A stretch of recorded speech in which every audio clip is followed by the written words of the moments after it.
Пайғамбарымыз саллаллаху алейхи ва саллям Алланың ең ұлы нематы. Дүниеге келуісі Алла Тааланың ең ұлы нематы туғанда. Қаншалық ұлы немат болса, ошончолық ұлы шүгір керек. Ошончолық ұлы әдеп керек.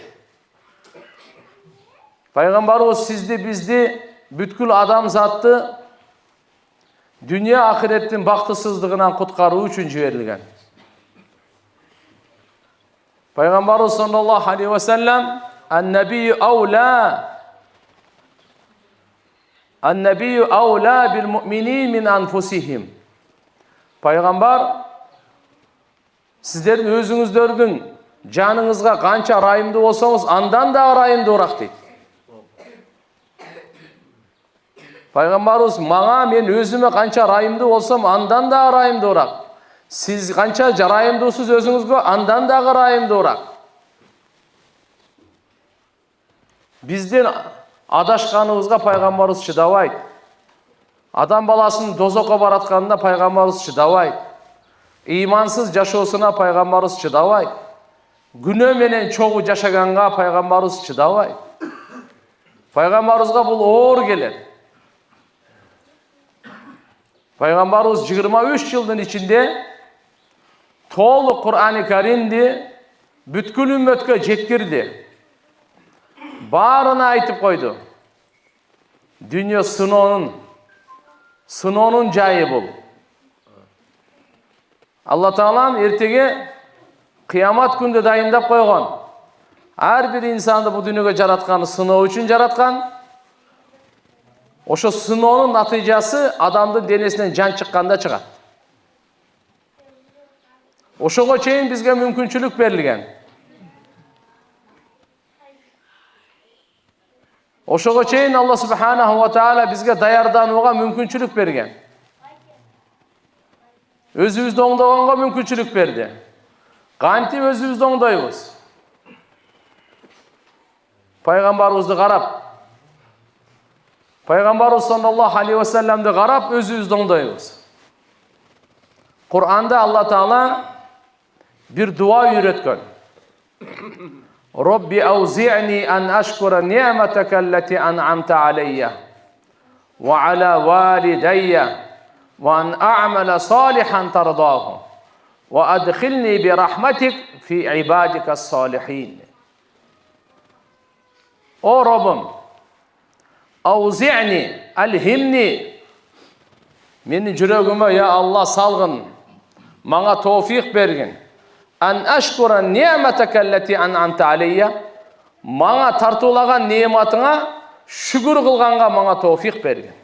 Ата-энеме тартуулаган неmatыңа шүгүр кылганга мага тawfiq бергин. Жана сен разы болгон амалды кылганга мага tawfiq бергин. Жана мени өз райымың менен салих бенделерinin қатарына қошкун dedi. Dünyaya gelip adam oңолуп кетет. Же dünyaya gelip adam buzulup кетет. Bu dünyada özün oңдогон бейишке чыгат. Bu dünyadan özün buzgan dozокко чыгат. Özün oңдогон мааниси кандай? Ишенимин оңдогон, пейлин оңдогон, ниетин оңдогон, амалын оңдогон, жүрүш-турушун оңдогон, мамилесин оңдогон. Пайгамбарларды Алла Таала оңдош үчүн жиберет. Бар ушу коомду оңдоп кел, адамдарды оңдоп кел.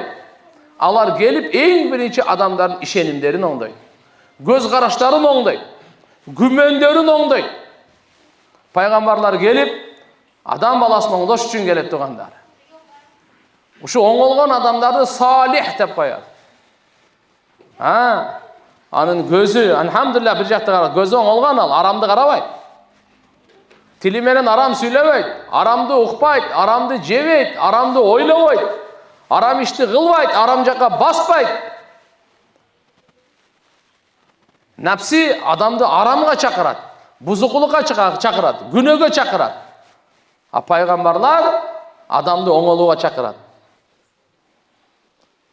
Оңолгон адам Үйде болса дағы, мечітте болса дағы, көчеде болса дағы, поледе болса дағы, базарда болса дағы, өкіметте болса дағы, мансапта болса дағы, содада болса дағы, бардық жерде оңдайды бұл. Бұзылған адам ғайерге алып барба, о жерді бұзат. Даже бұзылған адамды түрмеге алып барсаң, түрменің için бұзат ал. Ал бұзылған адам ал. Бұзылған адам шайтандың досы. Dünyada şeytan menen çoğu, ahirette de oşa menen söz çoğu oluş gereken bu. Allah aytkan, ey şeytan, seni, cana seni erçigenderdi, koşa dozakka salam degen. Biro bu şeytan bilip koy, menin ihlaslı pendelerimde sen azgırt albaysın degen. Kimdi жүрөгүндө ihlas bolsa, kalыс Allah üçün süylепse, kalыс Allah üçün amal kılsa, аны шайтан азғыр албайт, аға күчі жетпейт, Алла жөн эле тапшырып берип койбойт ага. Алла өзү айткан, мен ихластуу пенделерим, ол ант ич отпайбы шайтан. Пенделериңди алдынан, артынан, оң жак, сол жагынан азгырган. Азгырыгымдын натыйжасында шүгүрсүз табасың пенделериңди. Алла субханаху ва тааля айткан, азгыра аласың, бирок ихластуу пенделериңден башкасын.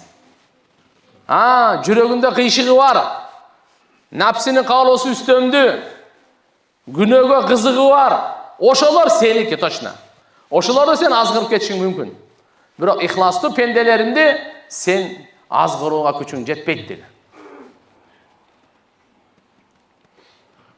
Сахабалардын бардыгы ихластуу эле, бардыгы салих эле, эркектери, аялдары, жаштары, карыялары, байлары, кембагалдары Пайгамбарыбызга тарбия кылды эле. Мынакей салихтерден болойлу. Биринчи өзүбүз салихтерден болойлу. Түз жол тапкан, ишеними туура, ниети туура, көз карашы туура, ибадаты туура, мамилеси туура. Качан туура болот? Качан Куранга дал келсе. Пайгамбар саллаллаху алейхи ва салламдын айтканына дал келсе. Пайгамбарыбыз сүйлөгөндү үйрөткөн. Şükürdü üretken, kaniyetli üretken, kaysi sözde kuş gerek üretken, kanday insan niyet kuş gerek, kanday gümönde yaşaş gerek üretken. Peygamber sallallahu aleyhi ve sellem hiç nerseni taştap ketken yok. Hiç nerseni kaldırıp ketken yok. Bir gana nerseni kaldırıp ketti. Kur'an'da kaldırıp ketti. Kur'an-ı Kerim'de Peygamber sallallahu aleyhi ve sellem kaldırıp ketti. Kıyamet gün göçeği mucize. Özünün sünnetlerin Peygamber sallallahu aleyhi ve sellem mına şu Kur'an'da çeşmelep berip ketti. Demek en birinci tuğanlar biz şükür kılaylı. Allah Teala berip durup sınayt şükür kılağı kılbayı. Alıp durup sınayt sabır kılağı kılbayı. İnsan alsızbız. Kur'an-ı Kerim'den aytısında insanga Allah Teala nimetli berse bu kutura başlaydı. Kıyınçılıktan çıkarıp koysa, menmensiyi başlaydı. Tekeverlerine başlaydı. Başından kaygını alıp koysak deydi. Kıyınçılıkta alıp koysak, daro bul. Kıyınsına başlaydı. Başına kişine Allah Teala rahmatlı birinci verip, anan kişiye sınav verip koysak, ümitsiz bol, oturup alat bir çekege deydi. İnsanın işi şunday. İnsan alsızbız. Oşun için bizge yol başçı gerek. Yol başçımız Peygamberimiz Muhammed sallallahu aleyhi ve sellem. Kitabımız Kur'an-ı Kerim. Kur'an'da Allah Teala, Allah subhanahu ve Teala Peygamberimiz Muhammed aleyhisselam'ın yüreğine düşürdü. Bir dağı yürek götür albayt ele. Bir dağı yer götür albayt ele. Eğer de Peygamberimiz sallallahu aleyhi ve sellem'in yüreği olmaganda Kur'an'da hiç kimler başka yürek götür albayt ele. Allah aytat, eğer de biz Kur'an'da toğunun üstüne düşürsek, toğ talkalanıp ketmedi. Kur'an'da götürdün, kim götür aladı? En güçlü yürek, Peygamberimizin yüreği. En keng yürek, Peygamberimizin yüreği. En boğruker yürek, Peygamberimizin yüreği. Peygamberimizin yüreği götür. Kur'an Peygamberimizin yüreğini Allah Teala düşürdü. Berekeli tili menen ümmetke jetkirdi. Jaratkan Allah subhanahu wa ta'ala mına oşo Kur'an-ı Kerim'de sizge bizge kantip şükür kılgandı üretti. Nimetlerini öğretti. Nimetlerini estetti. وَمَا بِكُمْ مِنْ نِعْمَةٍ فَمِنَ اللّٰهِ Sizlerde qanday gana nimet bol olsun. Al Allah'ın tarafından gelgen. Allah'ın tarafından berilgen.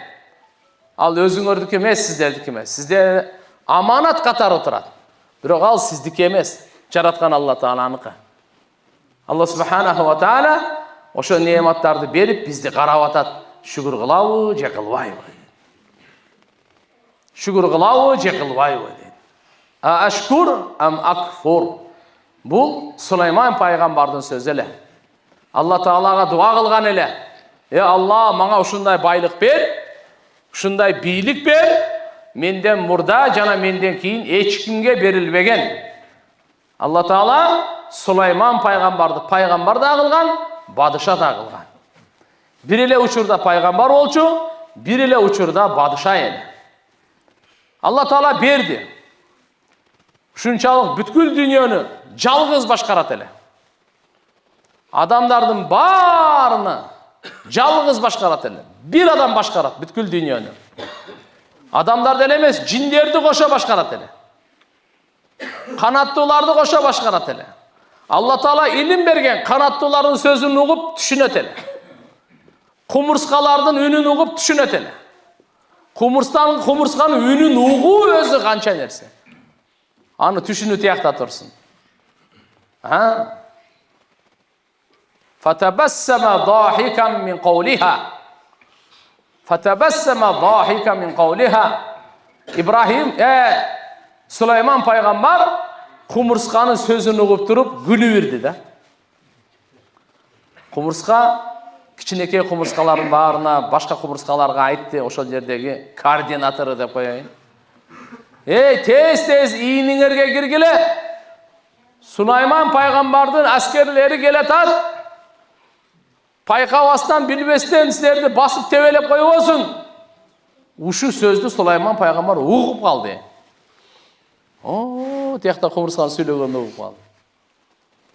Анан ошол жерде Сулайман пайгамбар күлүп айтып атат аны. Фатабассама ضاحكا من قولها قال айтат мындай дейт. Робби аузи'ни ан ашкура ни'матака аллати ан'амта алейя ва аля валидайя وأن أعمل صالحا ترضاه وأدخلني برحمتك في عبادك الصالحين. O Rabbim bana tevfik ver. Bana tartulagan nimetine, ata-eneme tartulagan nimetine şükür kılganга, janan sen razı bolgan amalды kılganга bana tevfik verdi. Qarаңыз. Bizge kança Allah nimet berdi. Akıl nimeti, göz görүү, kulağımыздың uğusu, tilimizin söylep atkаны, жүрегіміздің soqqonu, денсаулығыбыз, amandığımız, ынтымағыбыз, адал рызқыбыз, бардық Allah'ın нематы. İman, İslam, namaz оқыған, жақсы işlerді қылған, қанша Allah'ın нематы var. Biz есептеп bitпейбиз bunu. Wa in ta'uddu ni'matallahi la tuhsuha. Allah'ın bir nimetini sanap bitsen, есептей баштасаң санап bitpeysin деген. Қанша жақсылығы var. Göz menen kança пайдаланып атабыз тугандар. Кулагыбыз менен канча пайдаланып атабыз. Канча нерсе нематтары бар. Фадкуру ала Алла лааллакум туфлихун. Алланын нематтарын эстеп тургула, мүмкүн силер ийгиликке жетерсиңер дейт. Алланын нематы чексиз. Ушул жерде эме айтып атат? Алла Таала, я Алла, мага товфик бер, мага тартуулаган нематтарыңа шүгүр кылганга. Ата-eneme берген нематыңа шүгүр кылганга. Сулайман пайгамбардын атасынын аты Дауд пайгамбар. Дауд пайгамбар ал дагы пайгамбар да болгон, бадыша да болгон. Ага Алла Таала Забур китебин түшүргөн. Бухари шарифтин риваятында келет, Дауд пайгамбар Забурдучу атын токуп бүткөнгө чейин окуп коет эле дейт, баштан аягына чейин. Keremetli qarаңыз. Ушунча кыска мөөнөттү атын токуп бүткөнгө чейин Забурду баштан аягына чейин окуп коет экен. Китеп түшкөн Дауд пайгамбарга. Пайгамбарыбыз айткан эң мыкты орозо Даудтун орозосу деген. Алейхиссалам. Bir gün qarmaydı, bir gün oğuz açады. Bir gün qarmaydı, bir gün oğuz açады. Davud пайғамбар. İ'malu ala Davud şükra ve qalilun min ibadiyash shakur. Ey Davud'un үй бүлесі. Davud пайғамбарға Allah Taala айтады. Davud, ey өзің жана үй бүлең шүгүрдү амал кылып алгыла. İ'malu ala Davud şükra. Ey Davud пайғамбардың үй бүлесі. Сілер шүгүрдү амал кылып алгыла. Сілердің үйіңердегі амалдардың бірі намазда оқыған өзінше амал, Құран оқыған өзінше амал, ораза тұтқан өзінше амал, қайырымдылық қылған, зекет берген өзінше амал, ажылыға, умраға барған өзінше амал, дуа қылған өзінше амал, мечет құрған өзінше амал, жаназа оқыған, амалдар толтыра. Шүгірдағы амал. Ошончен айтады, Давудтың үй бүлесі, сілер шүгір қылуны амал қылып алғылар. وَقَلِيلٍ مِنْ عِبَادِيَ الشَّكُورِ. Бірақ Алла Таала айтады, шиква. Менің пенделеріммен шүгір қылушылар өте аз дейді. Шүгірсіз көп екен.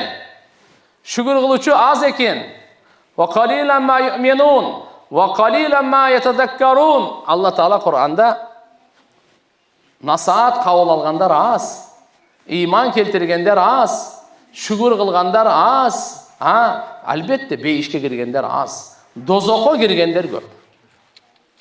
Ошон үчүн bir алым ажылықта Арафат тоосунда дуа кылган экен. Алла, сен Кур'анда аз деп айткан жерлериң бар го, мени ошол аз адамдардын катарына кошуп койгун деген.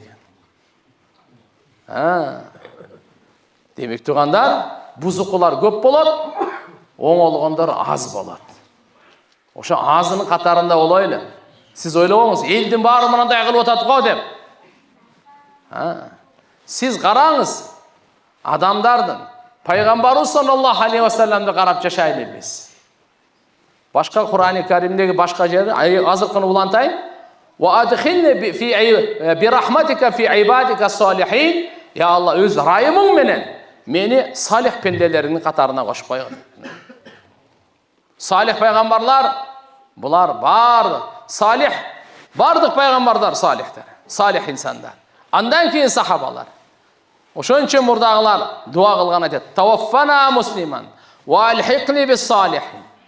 Ya Allah, meni musulman awalda janımda al, jana salihter menen ошолордун катарына кошуп кой мени dedi. Ошон үчүн inşallah Пайгамбар sallallahu aleyhi ve sellem da bir dua öğretken ele. Allahumma aslih li dini الذي هو اسمة أمري وأصلح لي دنياي التي فيها معاشي وأصلح لي آخرتي التي فيها معادي واجعل حياة زيادة لي في كل خير واجعل الموت راحة لي من كل شر. Ya Allah, men dinimde oңдоп бер. Анткени мен бардык ишимдин сакталуусу динimde. Сиздин туған мал мүлкіңіз, әуеріңіз, жаныңыз, иманыңыз бары сақталат диніңіз менен. Аллади исматун амри, мен иштеримдин бардыгы сакталысы дин менен. Ошон үчүн динимди оңдоп бер. Дүниемди оңдоп бер, я Алла, анткени жашоо тиричилигим ошол жерде. Ахиретимди оңдоп бер, анткени түбөлүктүү турак жайым ошол жакта. Жана я Алла, менин өмүрүмдү узун кыл. Her bir жақшылық işte. Маңа бардық жамандықтан өлімді рахат қыл дейді. Бұл сөзге мәні берейлі туғандар. Пайғамбар саллаллаху алейхи ва саллям сізге бізге диніміздің, дүниеміздің, ахиретіміздің оңолғанына тәлім беріп отырды. Biz Allah'dan сұрай тұрғанымыз, ya Allah, meni dinimді оңдап бер. Her birimiz Allah'dan сұрай тұрғанымыз, dinimde oңdап бер. Анткени бардык сиздин ишиңиздин сакталуусу динingizге байланыштуу. Әвериңиз сакталат, бала чакаңыз сакталат, мал мүлкүңүз сакталат, иззатыңыз сакталат, каныңыз сакталат, амалыңыз сакталат, диниңиз менен. Дүниені да оңолуусун сурайлы, анткени жашоо тиричилигибиз жерде. Я Allah, дүниемди оңдоп бер. Жетишерлик адалдан рызкы бер. Ахиретимди оңдоп бер. Анткени түбөлүктүү жайым dedi. Dünya tübölüktü jay emes. Öte turgan jay. Gelip kete turgan jay. Biraz turup kayta turgan jay. Dünya tübölüktü jay emes. Tübölüktü jay aldı da. Tübölüktü jay aldı da. Ve aslih li ahireti allati fiha maadi. Men ahiretimde onda anda men tübölüktü turak jayım dedi. Vec'al hayata ziyadeten li fi kulli hayr. Tuğandar qarаңыз. Allah Taala bizge gün sayın ömür berip atat. Ömürümüz biroq chektelgen. Ömürümüz chechilgen. Qancha jashaymiz, qancha saat, qancha gün, qancha minut bardığı жазылған, taqtalgan, chechilgen. Эми Allah Taaladan surap atабыз. Ömürüme ya Allah bereke ver, көбөйтүп бер, жакшы иш кылганга. Жаман иш кылганга эмес, жакшы иш кылганга ömürüme bereke ver. Ömürümü көбөйтүп бер, жакшы иш кылганга. Пайгамбарыбыздан сурады. Эң жакшы адам ким деделе? Көп жашаган, жакшы амалдарды кылган dedi. Эң жаман адам ким dedi? Көп жашаган, жаман амалдарды кылган dedi. Демек көп жашаган, аз жашаганда маселе эмес экен. Жакшы жашаганда маселе экен. Биз жакшы амал кылабызбы же жокпу? Наоборот, эң жаман адам көп жашаган, 90-100га чейин чыккан, пешенеси саждага тийбеген. Жакшы иш кылбаган, Аллага ибадат кылбаган, Аллага шүгүр кылбаган, Алла арам кылган нерседен сактанбаган. Амалы бузук.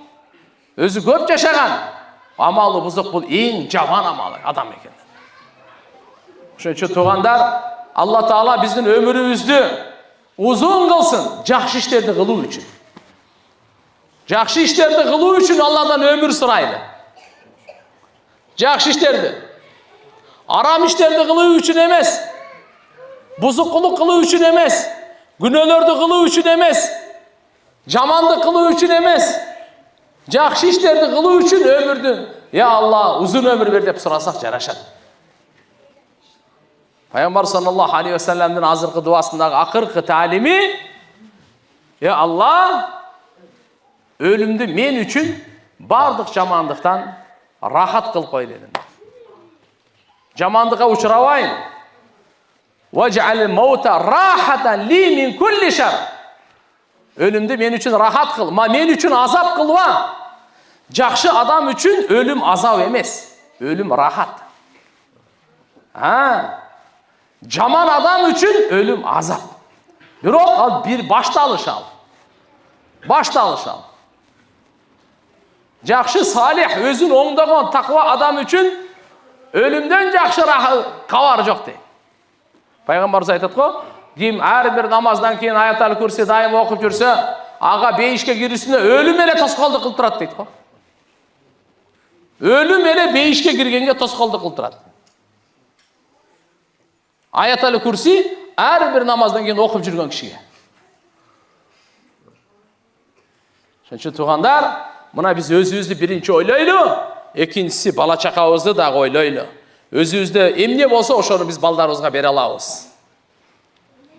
Bizde emniye bolsa, qaysı bağlılıklarınız var, baldarımızga oşonu gana bere alabız.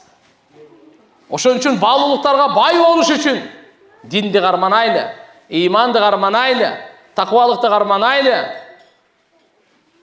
Kur'an-ı Kerim'de başka yerde azırkındaylı duaga okşoş mınanday dep keledi. Rabbi auzi'ni an ashkura ni'mataka allati an'amta alayya ve ala validayya ve an a'mala salihan tardahu. Andan keyin ya Allah manga tawfiq bergin. Emne kılganга? Manga tartulagan nematыңа şükür kılganга, ata-eneme tartulagan nematыңа şükür kılganга, sen razı olgan amaldı kılganга tawfiq bergin dep. Ve aslihli fi durriyeti. Canım meni oңdogun. Menin bardıq işlerimde oңdogun. Fi durriyeti men urpaktarında. Manisi qanday? Meni bala çakamdı ya Allah oңdogun. Meni bala çakamdı oңdogun. Anın manisi sana iman keltire turgan bolsun. Sana baş iye turgan bolsun. Sen razı olgan amaldı kıla turgan bolsun. Ve inni tubtu iley ve inni minel muslimin. Men sana tövbe kıldım. Cana men baş yiyүүчүлөрдөнмүн деген дуа. Ушу эки дуаны тең Кур'ан-ы Каримде Алла үйрөткөн. Ушу дуаларды кылып жүргүлө. Өзүңөргө тиешелүү салихиндерден болойлу. Бала чакаларга тиешелүү биздин балдарыбыз дагы оңолгондо салихтерден болсун. Уулдарыбыз, кыздарыбыз аларды көргөндө биздин көзүбүз кубансын. Качан Аллага баш ийген, арам иштерди кылбайт менин балам, менин кызым арам жолго баспайт дегенге. Алла субханаху ва тааладан дуа кылып үйрөнөйт. Агай мусулман бир туугандар, мынакей туугандар, пайгамбарыбыз саллаллаху алейхи ва саллям адам баласын оңдоо үчүн жиберилген. Адам аз айткандай оңолсо, бул кайсы жерге барбасын, альхамдулилла оңдойт. Адам бузулса, кайсы жерге барбасын, ал бузат. Ошон үчүн пайгамбарлар адамдарды оңдойт эле. Адамдын оңолуусу жүрөктөн башталат. Алла Тааланын ошон үчүн мамилени, Алла менен болгон мамилебизди оңдойлу. Мен өзүмдү оңдойн, сиз өзүңүздү оңдоңуз. Алла менен болгон мамилени жараткан Алла Таалага шерик кылып кошпойлу. Алла жалгыз, бардык сыпатында жалгыз. Ибадат жалгыз Алла татыктуу. Ийяка на'буду ва ийяка настаин. Саңа гана биз ибадат кылабыз. Сенден гана жардам сурайбыз. Ибадат Алланын акысы. Алла шериктешти жакшы көрбөйт. Жараткан Алла субханаху ва тааланын акысы. Hazret Muaz razıyallahu anhu Peygamberimiz sallallahu aleyhi ve sellem sorağan, ya Muaz, Allah'ın pendenin boynundaki akısını bilesin mi degende, Allah'ın elçisi bilet dep cevap bergen. Peygamberimiz sallallahu aleyhi ve sellem öz aytkan oşonda. Uğval Muaz, Allah Taala'nın akısı pendelerдің boynunda. Pendeler Allah'a ibadat kılısı, hiçbir nerseni şerik kılısı degen. Mınake tuğandar şu Allah'ın akısı ken bol. İbadat Allah'ın akısı ken bol. Allah'ın akısını bereyle. Ata-enenin akısını bereyle. Ayalımızın akısını bereyle. Bala-çakabızın akısını bereyle. Bu dünya darul hukuk akısını bere turgan dünya. Ayvandardın da akısını bereyle. İslam dinimiz hukuktardı üretken din, hukuktardı saktagan din. Peygamberler üretet bunu. Allah'ın akısı kanday, peygamber aytar. Atanın akısı kanday, peygamber aytar. Enenin akısı kanday, peygamber aytar.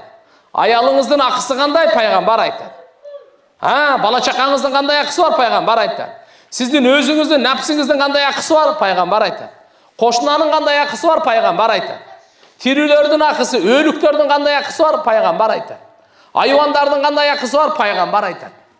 Peygamber hukuktu bayandaş üçün gelet dünyaya. Allah oşon üçün jiberet. Bar aytıp koy buna pendelerge. Allah'ın akısını aytıp koy. Allah'ın akısı ibadat. Jaratkan Allah subhanahu wa ta'ala'nın akısı ibadat. Keyin Muaz radıyallahu anh peygamber sıra aytdı. Emi eğer pendeler ibadat kılıp Allah'a şirk keltiribese, anda Allah'ın moynundaki pendenin akısı kanday olur dedi. Muaz ibn Cebel aytdı, özünüz aytınız, Allah'ın elçisi bilet men bilbeyim dedi. Peygamber sallallahu aleyhi ve sellem aytad, alardı azapta o deydi. Bir rivayette alardı geçiriyor. Bir rivayette alardı beyişke girgiziyor. Azapta olan, günelerin geçirgen, beyişke girgizgen, mınake, jaratkan Allah Taala'nın moynundagı pendelerden akısı. Alemi pendelerden moynundagı Allah'ın akısı bu ibadet. Tuğandar, Allah Taala'nın men butun tavuk etip geçiresizler. Allah Taala'nın moynunda hiçbir nerse mildetli emez. Bizdi azaptavay, geçiribey, beyişke girgizbey, kağlağanın kılsa kıla alat. Allah'ın moynunda hiçbir nerse mildetli emez. Momundarga jardam beriyor. Egerdeçe Allah Taala bardık pendelerin azaptay turgan bolsa, bardık pendelerin dozokka taştay turgan bolsa, kıla alat. Akısı var. Bu Allah Taala'nın rayımı. Bular iman keltirdi de, özünün oңдогон hareket kıldı, jakşı ibadat kılıştı, uşlardı beyişke kirgizip koyun. Bu Allah'ın rayımı. Biro Allah'ın moynundagi mildet emes bulçu. Allah'ın moynunda mildet emes. Siz uyingizde qancha tarak var? Al sizdiki de kalasanız kıyas, kalasanız örtteysiz, koyunuzdu kalasanız soyup jeysiz. Ya, bardıq mahluk Allah'nınki, kalagандай kılgan hakkısı var. Düşündüre aldın mı? Velillahil meselul a'la. Allah Teala'ga ulu misallar tanıdık. Bir Allah Teala merimi menen, rayımı menen, bizim gönlümüzde Müslümanların gönlünü götürüş için, Müslümanları ümitlendiriş için, iman keltirip jakşamal kılsaňar beyişke gidesem dep atar. Mına uşu menin moynumda dep koydu. Şup işenimdi bekemdeş için, mına uşu menin moynumda dep koydu. Atak Allah'ın moynunda hiç bir nerse milletli emes.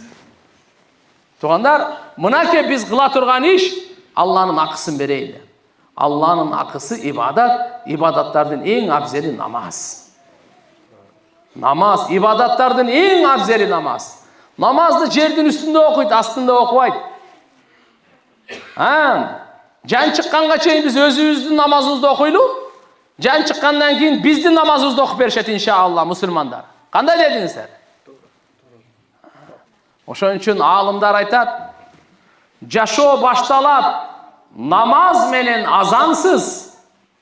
Jaşoo bütöt namaz menen, jaşoo baştalat azan menen namazsız. Jaşoo bütöt namaz menen azansız. Jaşoo uşunçal eken.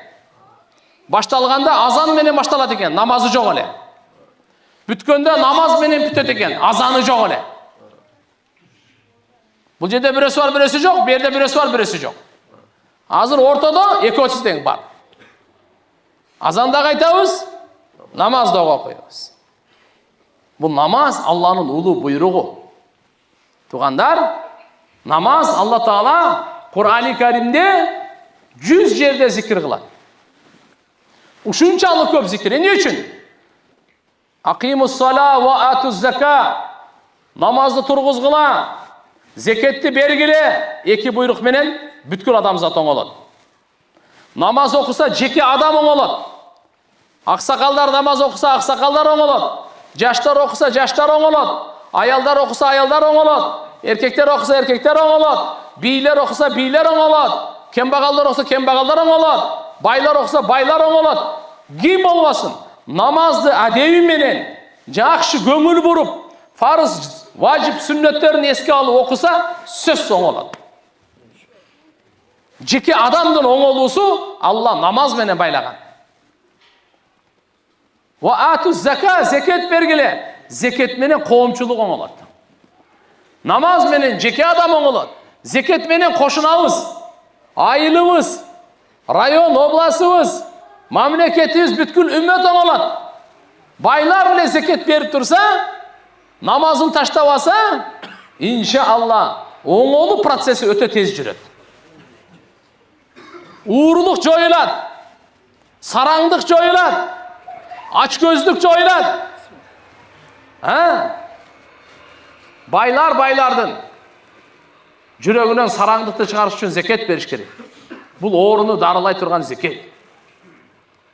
Bereşendүүлүккө kızıktırgan, үйrөткөн zeket.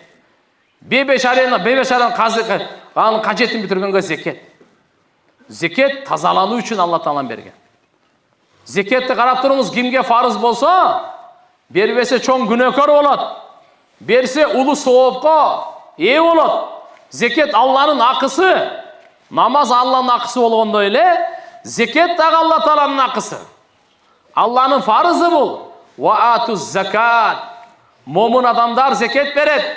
Beyişke girүүчүлөр zeket beret. Allah bergen rızkıdan zeket beret. En jakınlarından başlayt.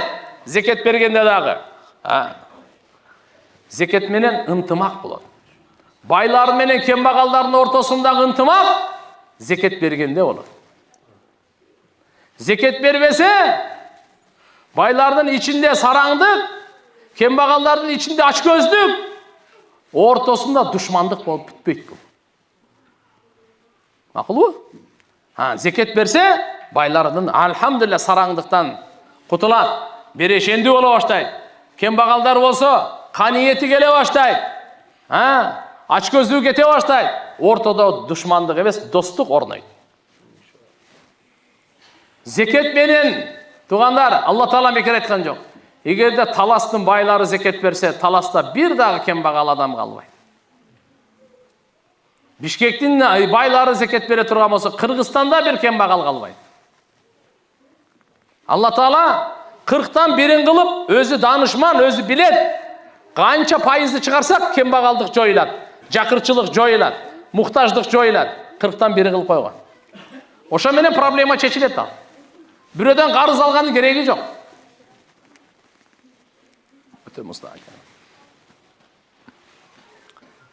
Демек, туғандар, Алла Таала Құр'анда намазды 100 жерде айтқан мінеке. Намаз оқучу ойынша. Не үшін ушунчалык көп? Инна салата танха анил фахшай вал мункар. Шындығында намаз әверсіз іштерден, күнөө іштерден адам баласын тоқтатады деді. Уятсыз іштерден тоқтатады, қылмыштылықтан тоқтатады, шайтандағандан тоқтатады. Намаз оңдайды. Ақимус салата ли зикри. Мен естеш үшісілер намазды тұрғыз қылады. 5 уақыт намазды Алла Таала bir uçurda оқығанға қойған емес. Таң атқанда, чақ түштен, анан асыр, күн батқанда, кешқұрын, арығанда. Бұл төлкі фарызды айтып отауыз. Тахаджуд қачан оқылады? Зуха қачан оқылады? Ишрақ қачан оқылады? Ауабин қачан оқылады? Қарасаңыз, пайғамбарымызға Алла Таала ушундай түрлі намаздарды берген. Күн тұтылса намазмен оқып шешіледі. Ай тұтылса намазмен оқып шешіледі. Шамал келсе пайғамбарымыз намазға келетілі. Әрбір нематқа шүкірге намаз оқитылы. Пайғамбарымыз балтыры, пұту шешіп жарылып кеткенге шейін намаз оқитылы. Жөнөкөй емес эле. Сажда қандай эле, рүку қандай эле. Алла өзі айтқан. Ақимус вастаину бис-сабри вас-сала инналлаха мас-сабирин. Сілер менен жардам сұрағыла, сабырдылық менен намаз арқылы. Әлбетте Алла Таала сабыр қылушылар менен бірге дейді. Алланың жардамы түшет намаз менен. Бізге дүниедағы, ақиреттағы керек. Ошоға Алланың жардамы керек. Жардам намазға түшет. Намазға бекем болғандар хадисте келет Мишкатул Масабихте. Қабырға қойғанда дағы намаз оқиын деп шашылып қалады гене. Адамды қабырға қойғанда ал жерге бая қайрадан жан салады да, сұрақ үшін. Жан салғанда, беліне шейін жан салғанда отырғызады дейді. Жан салғанда. Анан кейін ушундай сезіледі екен, ертеменен қойса деле, кечінде қойса деле, күн батып атқан учурдай сезіледі екен да бұғач. Асырдан кейінгі уақытқа. Ушул уақыттай сезіледі екен да. Анан бұл терең ұйықтап қалғандай көзін ұқалап, деп періштелер емі сұрақ алайын десе, тоқтай тұрлашы, мен намазым оқып алайын дейкен да. Намазым қаза болып кетпесін депші. Қоя тұрлашы сұрағыңар, мен намаз оқып алайын деп. Періштелер айтады, сен башқа жақтасың. Намаз оқи тұрған уақыт бүтті. Еми, намазға беріле тұрған белектің үшірі. Рахаты, соуы, пайғамбардың ассалаты нұрын деген. Намаз нұр. Жүрегіңізге, үйіңізге, қабырыңызға, ақыретіңізге, бейішіңізге нұр. Ушундай нұр болған намазы біз қант таштаймыз. Ушунда алымдар жазышқан. Ушу сөзді кім айта алады?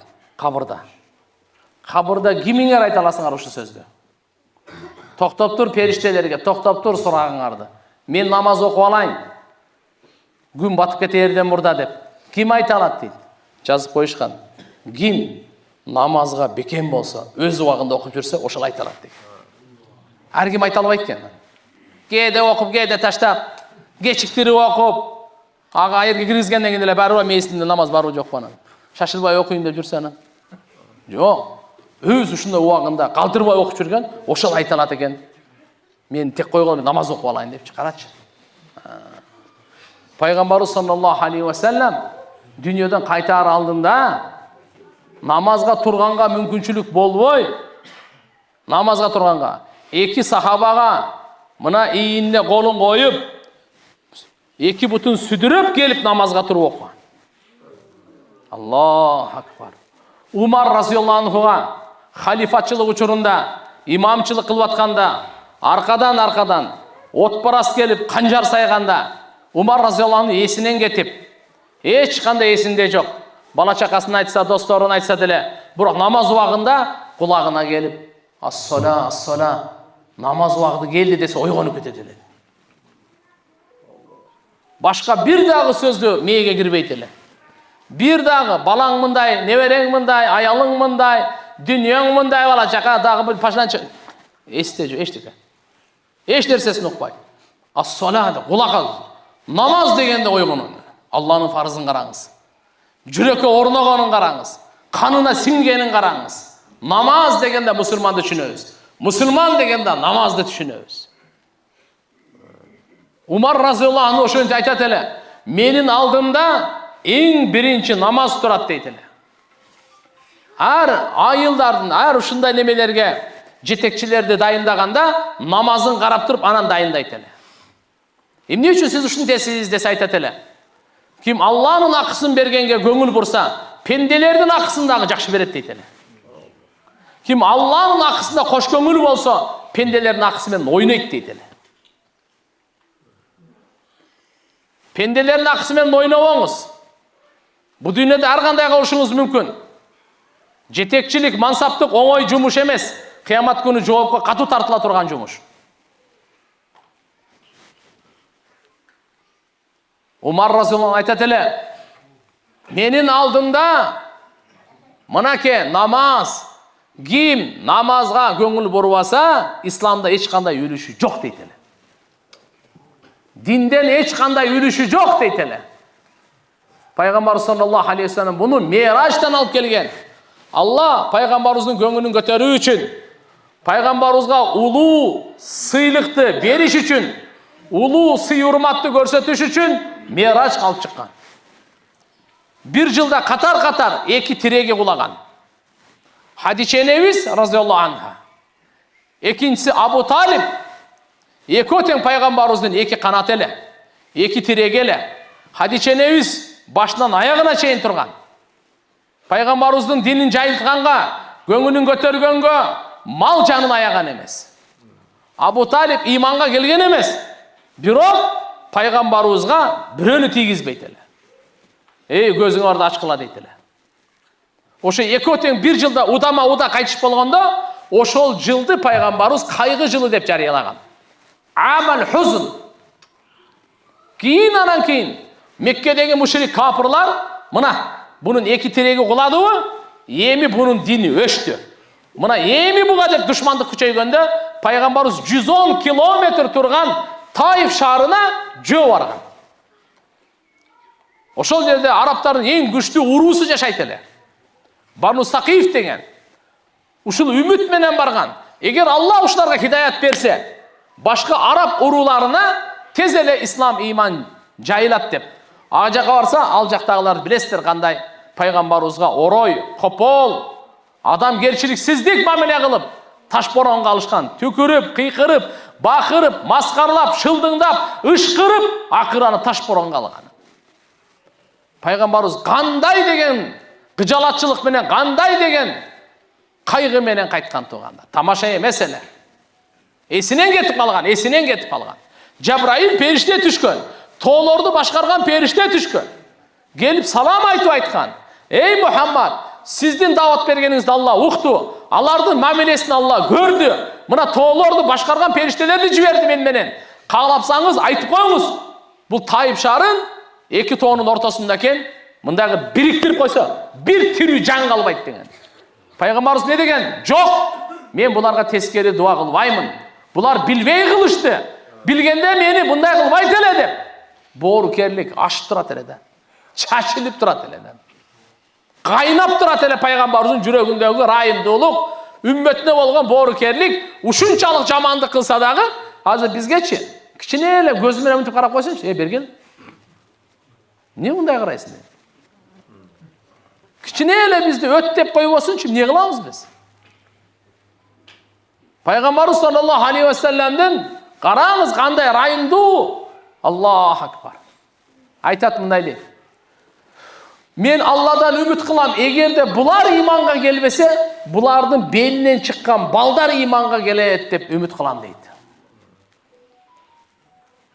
Бұлар білбей қылышты деп дуа қылбай қойды, тескері дуа қылбай қойды. Пайғамбарымыз айтқанындай болды. Ошол Таифта пайғамбарымызды таш менен ұрғандардың белінен Кутайба ибн Муслим шықты. Орта Азияға исламдап келді. Орта Азия исламды кім алып келді? Кутайба. Ошо Таифтан болот ошол. Пайғамбарымызды ташборонға алған урудан болот. Кутайба ибн Муслим. Орта Азиядағы бардық ислам, Өзбекстанда, Тәжікстан, бардығында Қазақстан, Қырғызстанды, Түркменистанын қошып тұрып, бардығындағы исламды Кутайба ибн Муслим деген алып келген. Ол ошол жерден шыққаны азамат болчу. Хинд, Синд дегендерге, мына Индия, Пакистанның бұл жағына, Мухаммад ибн Қасым деген, шундай батыр шыққан, бұлардағы ошо Таифтан болады. Сақафилер, Бану Сақиф ұрысынан шыққан бұлардағы.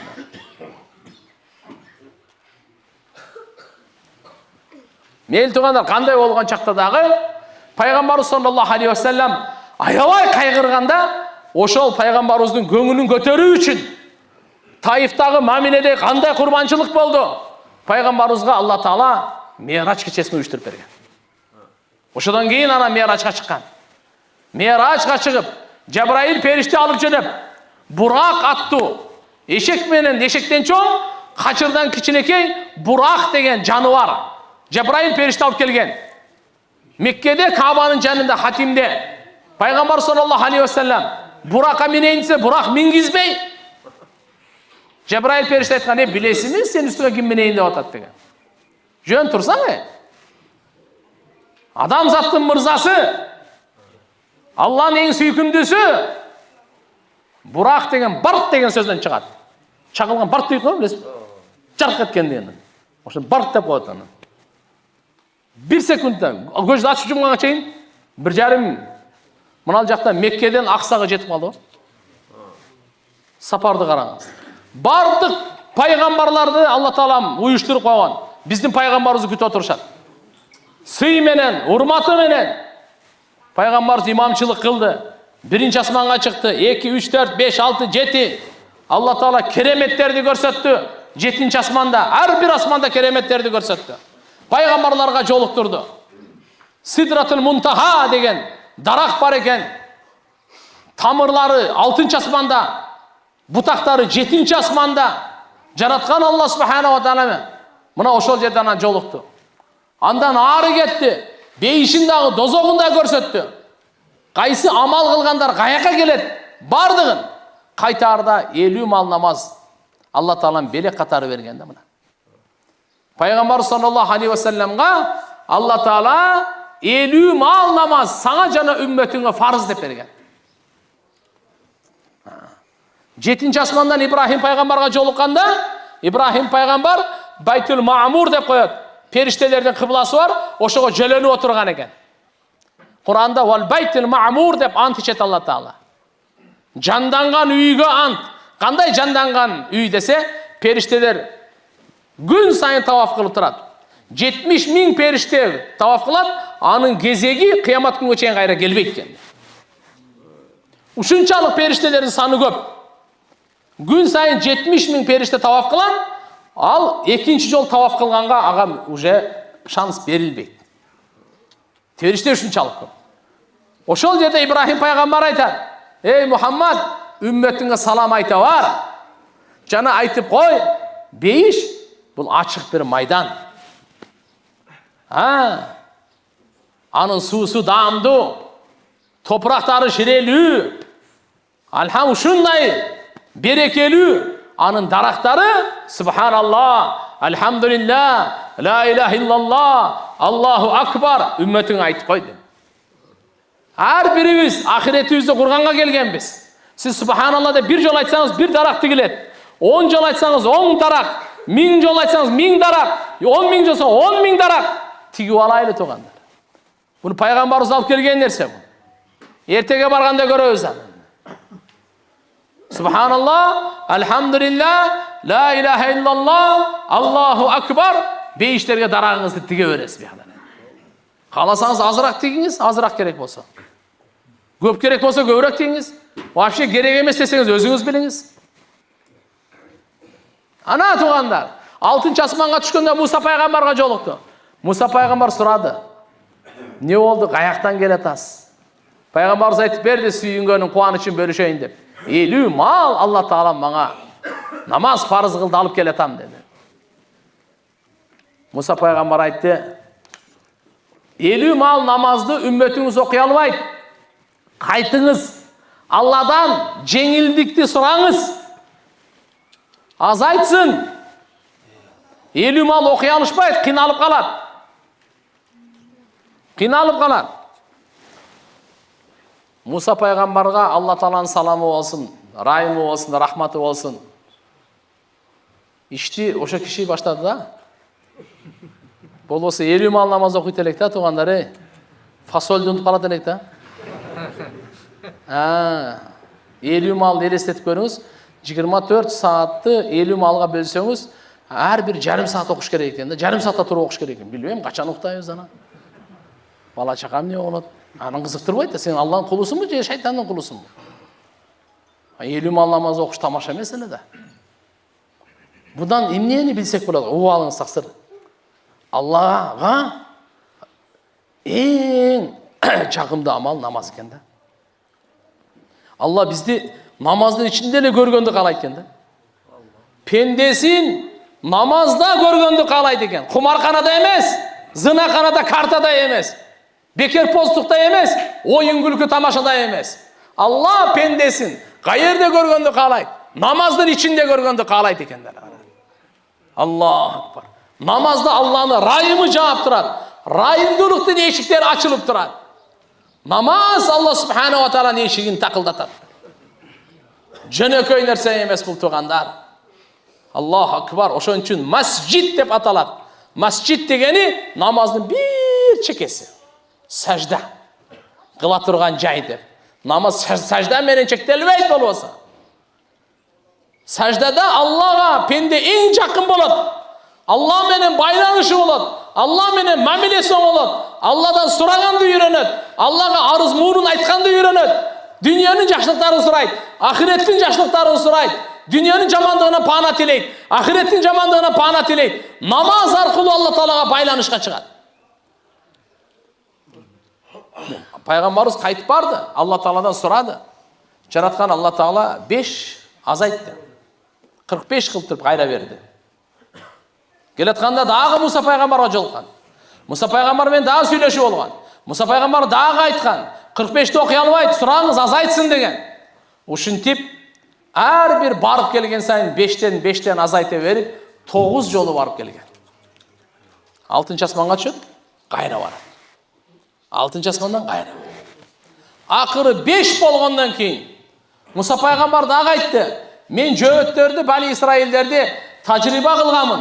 Бұлар 2 мал намаз оқи алмай қойған. Сіздің үмметіңіз 5 малға қиналып қалады. Дағы бір азайтыңыз. 3 мал жана башқа 4 мал, 2 мал бір нәрсе қылып азайтыңыз деді, сұраңыз деді. Пайғамбарымыз айтты, жоқ, еми мен уялам деді. Еми мен уялам дедім, қайра барғандан уялам дедім.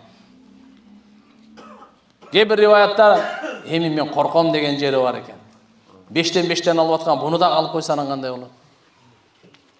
Болды şu 5-ке деп тоқтағанда Алла Тағала айтты, менің алдымдағы бұйрық шешім өзгермейді деді. Ма юбаддалу ладайя қаулун. Ма юбаддалу ладайя қаулун.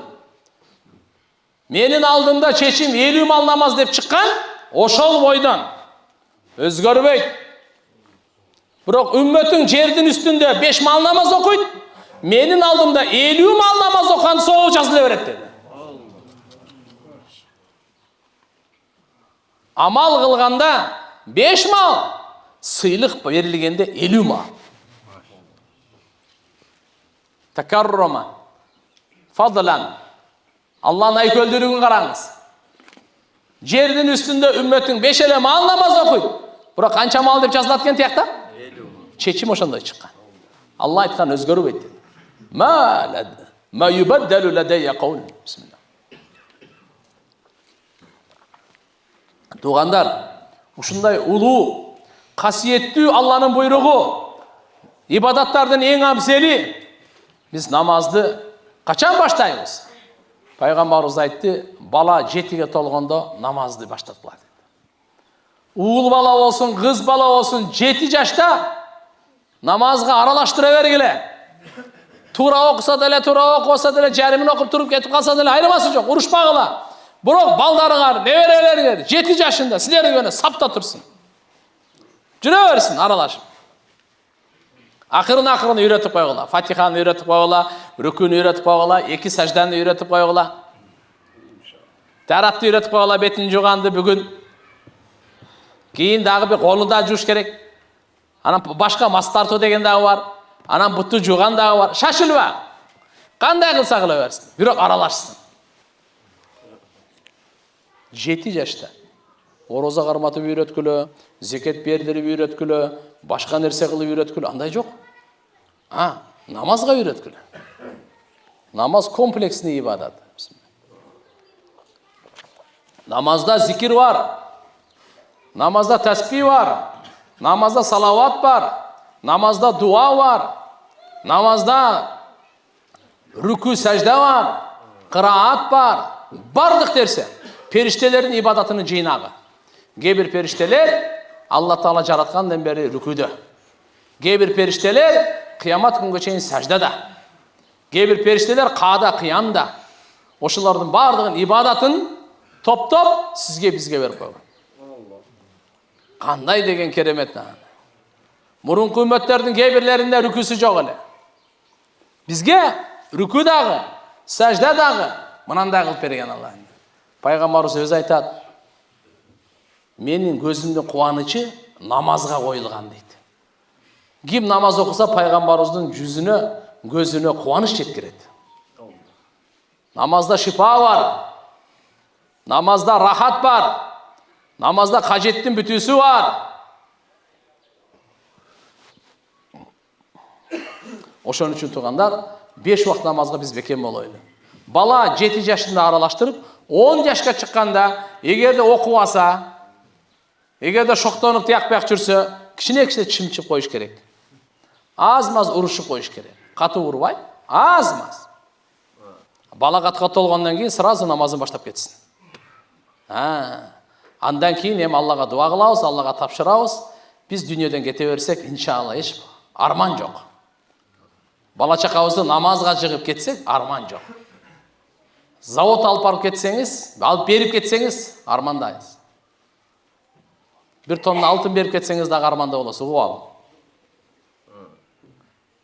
Эмне кылып башынан алтын төкпөйсүзбү? Эгерде сиз намазга жыгып кетпесеңиз, балаңызды, кызыңызды, туган, чатак. Кыямат күнү жооп бересиз. Бала аманат дагы, неемат дагы. Балага биз жооп беребиз. Алла Таала сурайт, мен сага неемат кылып бердим, не кылдың дейт. Ошон үчүн айтылган, тарбияланган баладан өткөн Алла Тааланын неематы жок ата-энеге берилген. Эң улуу неемат сиздин менин имандуу баланы тарбия кылуу экен. Имандуу кызды тарбия кылуу экен. Сиз Фатихасын окуп бердиңизби? Балаңызга Фатиха үйрөттүңүзбү? Кызыңызга Фатиха үйрөттүңүзбү? Эй, мусулман! Бир аттахиятын уктуңузбу? Дуай кунутун уктуңузбу? Балаңыздын таратын бир көрдүңүзбү кандай алып атат? Биз дайыма кийим кечесин ойлонобуз, тамак ашын ойлонобуз, лагерин ойлонобуз, уйкусун ойлонобуз, ден соолугун ойлонобуз, жазганын окуганын ойлонобуз, акча тапканын ойлонобуз. Ушун ахиретин бир ойлонуп койдуңузбу? Ахиретин ойлонуп койдуңузбу? Калаңыз, караңыз. Ида мата ибн Адам инқата амалу. Адам баласы өлгөндө амалы үзүлөт, токтойт. Бүттү. Эми жакшы сөз сүйлөй албайт. Адилеттүү чечим чыгара албайт. Мечитке кадам таштай албайт. Дарат ала албайт. Зекет бере албайт. Куран ача албайт. Тасбih тарта албайт. Дуа кыла албайт. Ата-энесине кызмат кыла албайт. Болды, амалы бүттү мунуку.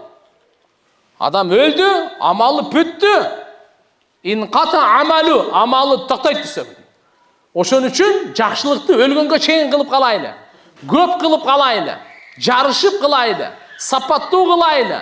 Бирибизге жардам берип кылайлы. Кең пейилдик менен, кич пейилдик менен. Тугандар, 3 нерседен башка деди. Ида мата ибну Адам инқата амалу илля мин талас. 3 нерседен башка. Биринчиси кандай экен? Илмун юнтафаби. Bu dünyaya ilim taşlap ketseniz, kitap, Kur'an, şeriat, adal, aram, adamın bağlılıkların kitap yazıp, yoksa ilim, medrese, yoksa şakir çıkarıp, qanday olup olsun ilim taşlap ketseniz, uşunun paydası ölgönden keyin kabırda da arkasından barıp tura veredi. Sadakayı cariye, bu dünyada siz Allah'ın razıçılığı için köprü kurdunuz, su çıkardınız, yol saldınız, meçit saldınız, больница saldınız, medrese saldınız. Жалпы қом, ел пайдалана тұрған нәрсені дарақ тектіңіз, мөмөлі дарақ тектіңіз, су шығардыңыз, канал тартып келдіңіз. Ушу садақай жариян соғыз сізге өлгөндөн кийин да бара береді. Адамдар қанша пайдаланса, айвандар пайдаланса, құрт құмырсқалар пайдаланса, ошон соғыз сізге жазыла береді. Аллах. Алымдар маселе жазышқан. Егерде сіз мына жердегі мөмө жеміш ектіңіз әлі, уыру келі урдаса, жүгөріңізді, сізді, уырыңыз келі урдаса бұяқта че, уыруға күнө жазылады, сізге соғып жазылады.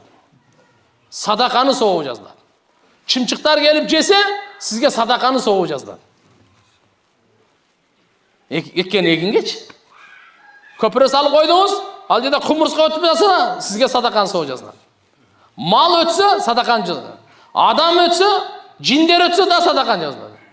Bir жерде айтсам, жиндер көпірден өтеді. Анан қаяқтан өтеді. Кейде учу өтеді, кейде басы өтеді. Адам басқан жерден бізде де басайын дейді, не оңлады? Қысқасы, кимге ғана пайдалы болсын, екіншісі садақа жария. Үшіншісі, валадун салих ядулаху, қараңыз. Иманды бала таштап кеттіңіз әлі, атасын ұнтпаған. Ошол бала дуа кылган сайын атасына пайда жете берет кабырда. Пайгамбарыбыз айтты муну.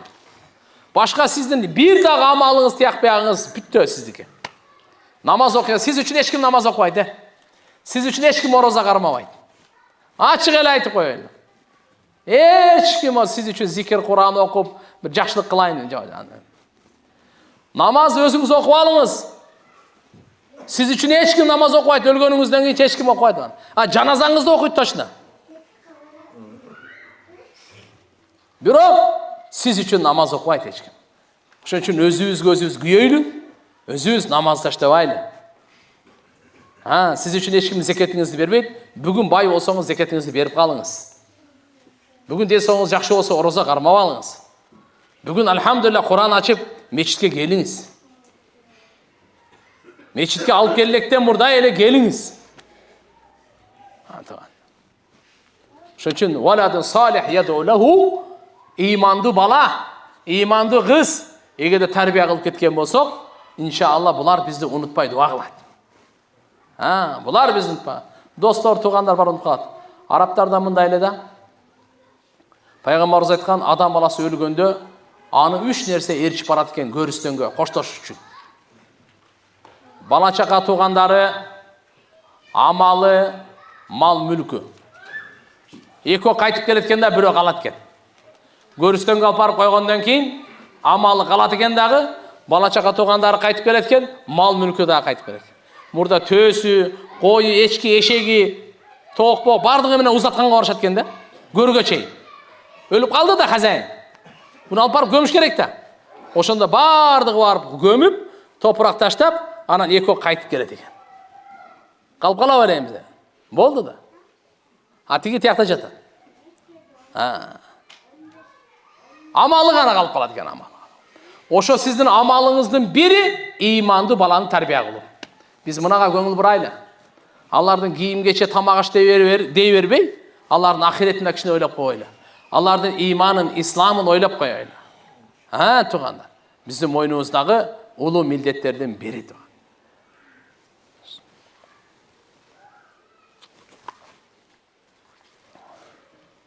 Алла Тағала әр бір нәрсенің илімін берген бізге. Жуынғандың илімі бар. Ақша тапқандың илімі бар. Өлік жуғандың илімі бар. Ақша сарптағандың илімі бар. Bir sözмен айтқанда, Алла Тағала пайғамбарымыз Мұхаммад алейхиссаламға малды жана жанды қаяққа сарпташ керек, ошоның илимин айтқан.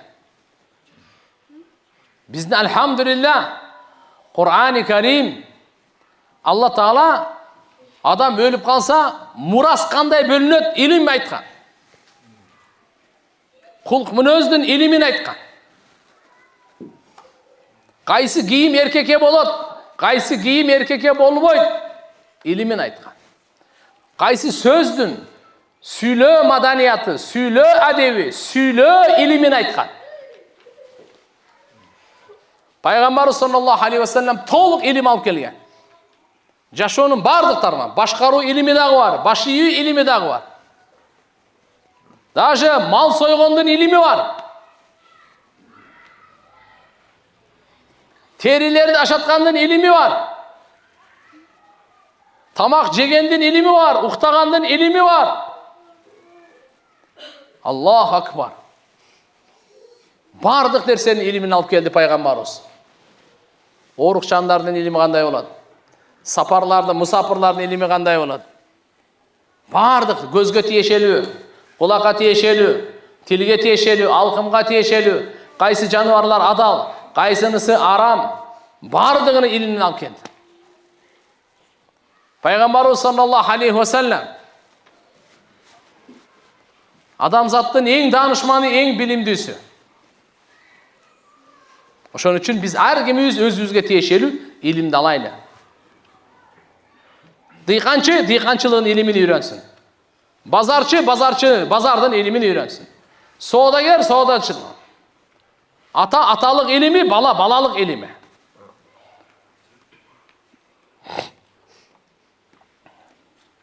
Эң биринчи жараткан Алла субханаху ва таалага болгон биздин илимибиз Алла Тааланы танып, ширк келтирбей, үмүт кылып, коркуу, Алла Тааладан сурайлы. Я Алла, мен менен арамдын ортосын тосуп кое турган мага коркуу бер. Жабир разияллаху анху пайгамбарыбыз айткан, ey Жабир, дүйнөдөн кайтардан 3 күн мурда Аллага жакшы күмөн кылгын деген. Ушу илимди үйрөткөн. Аллага жакшы күмөн кыл. Кантип иншалла Алла мени кечирет, дуамды кабыл кылат, ырыскыма береке берет, кыямат күнү эсебимди жеңил кылат, даражамды бийик кылат, бейишине киргизет. Алла Таалага жакшы күмөн кылыш керек экен. Жакшы күмөн кылуу ибадат. Адамдарга жакшы күмөндө болойду. Ушу илимди алып келди. Шайтан жаман күмөн алып келет. Бул жаман күмөндү кучактап албай кетириңиз. Жаман күмөн адамды оорутат. Жүрөккө жиркениш пайда кылат. Айыбын издегенин аркасынан түшүрөт. Ушакка салат. Анан бөлүп жарат. Бардыгы жаман күмөндөн башталат. Куранда Алла Таала айтып койду: "Я юхаллазина аману ижтанибу касира минаддан, инна ба'даддан исм." Ey адамдар, имандуулар, силер жаман күмөн кылгандан сактангыла dedi. Ижтанибу касира минаддан. Көп жаман кылгандан сактангыла. Жаман күмөн кылгандан сактангыла. Кошунаң тууралуу жаман күмөн кылба. Досторуң тууралуу жаман күмөн кылба. Ата-энең тууралуу адамдарды жаман күмөн кылба. Кээ бир жаман күмөндөр күнөө болуп жазылат. Жөн эле жаман күмөн кылып койгонуңа ушуга күнөө жазылат экен да. Вала тажассасу, мусулмандын айыбын аркасынан издеп түшпө. Пайгамбарыбыз айткан, кимде ким бир мусулмандын айыбын аркасын издеп түшсө, Алла артынан түшөт деген. Үйүндө отургузуп болсун Алла Тааланын айыбын шермендесин чыгарат деген. Мұсылманның айыбын жашырып қойыңыз. Мына мәрттік болады. Мына адамгершілік болады. Айыбы жоқ, инсан жоқ. Кемшілдігі болып қалса, жашырып қойыңыз. Мән сатара муслиман, сатарахуллаху фид дуния вал ахира. Кім бір мұсылмандың айыбын жашырса, анын айыбын Алла дүниеде дағы, ахиретте да жашырып қояды деді. Мұсылманның арқасынан қачан айыбын арқасынан іздеп түшеді. Қачан бірінші жаман күмән болды, арқасынан эми айыбын іздей баштайды. Жақшы күмәнге бұйырылғанбыз. Лунну бил муъминина хайра. Момундар туралы жақшы күмән қылғыла деген. Иттахиму анфусакум. Өзіңөр туралы жаман күмән қылғыла. Башқалар туралы жақшы күмән, өзіңіз туралы жаман күмән. Iyyakum ваддан. Фа иннаддан акдабул хадис. Пайғамбар саллаллаху алейхи ва саллям айтады, сілер жаман күмәнден сақтанғыла, анткени сөздің ең жалғаны ушыл дейді. Қандай десе, бұны манisi мындай. Жаман сөзге қарағанда жаман күмән көп екенде адамдарчы. Жаман сөзге қарағанда жаман күмән көп. Сөзге қарағанда жаман күмән көп, жаман сөзге қарағанда. Ошон үчүн жаман күмәнден сақтанғыла деп атат. Мұсылмандың айыбын арқасынан түшпөрле. Ла яғта бa'дукум бa'да. Бири-бириңерди гыйбат кылбагыла деді. Гыйбат деген эмне? Кыргызча ушак дейбиз. Абу Хурайра разияллаху анхудан пайгамбарыбыз сурады. Гыйбат дегенди билесизби деди эле. Гыйбат деген бирөөнү жамандаган. Пайгамбар саллаллаху алейхи ва саллям мындай деди. Bir musulmandın içinde ayıp var. Ошо musulmandın ayıbын башкага айтсаңыз, ушул гыйбат. Эгерде айыбы жок, бирок айыпты токуп чыгарсаңыз, бул жала. Гыйбаттан дагы жаман күмөн. Күнөө. Ал гыйбату ашадду мина зина, алим гыйбат зынадан катуу. Ашадду мина зина. Бунун күнөөсү зынадан дагы катуу. Ошон үчүн Алла Таала Кур'анда ачык айтып атат. Ла яқдаб бa'дукум бa'да. Силер бири-бириңерди гыйбат кылбагыла. Бири-бириңерди ушактабагыла. Бири-бириңердин айыбын айтпагыла. Анан кантебиз анан? Не кылайлы анан? Антпесек биздин жашообуз өтпөй калып атпайбы? Бирөөнүн айыбын айтканда рахаттанып атабыз го. Бул шайтандын иши да. Эгерде чындап эле ушу кишинин айыбын оңдогонду кааласаңыз, анда жеке. Аны сыйлап чай берип, анан айтыңыз. Ага чейин дуа кылыңыз. Я Алла, ушу мен мусулман бурадарымдын ушундай айыбы бар, ошол айыпты өзүң жоюп салгын. Биздики кандай? Жок. Башкаларга жайышыбыз керек. Паланча байке барго, тиги кошуна барго, тиги мындай барго. Ан айыбын айткан менен. Алла Таала айтып койду. Силер өлүп калган мусулман бир тууганыңардын этин жек көрөсүңөр го жекенден. Жакшы көрөсүңөр жок. Гыйбат мусулмандын этин жегенге барабар. Болуп калган болгондо дагы өлүк.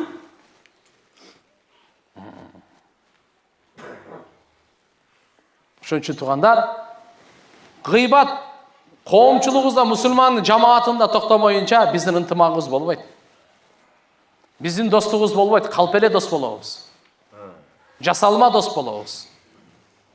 Ошон үчүн бири-бирибиздин айыптарыбызды бири-бирибизге айткандан көрө өзүнө айтайлы, сизге жарашпайт ушул. Сиздин ушундай кылганыңыз жакшы эмес. Жакшы адамдын баласысыз. Таштаңыз бул адатты. Бул жаман кыял жорукту таштаңыз. Буну арам кылган. Деп, алхамдулилля, бетini айтсаңыз, бөлөк.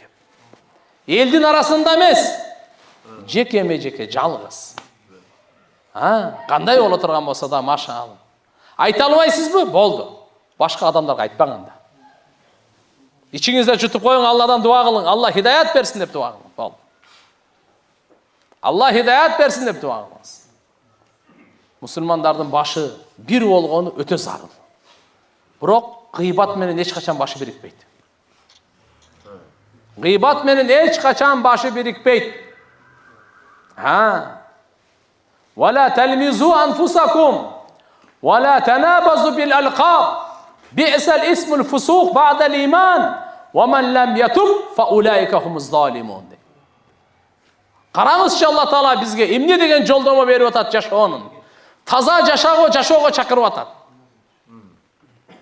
Имандуу, кичпейил, боорукер жашоого чакырып атат. Бири-бириңерди жаман сөз менен айыптабагыла. Жаман лакаптар менен чакырбагыла. Эшек, кыйшык, чанач, сөлдөгөн.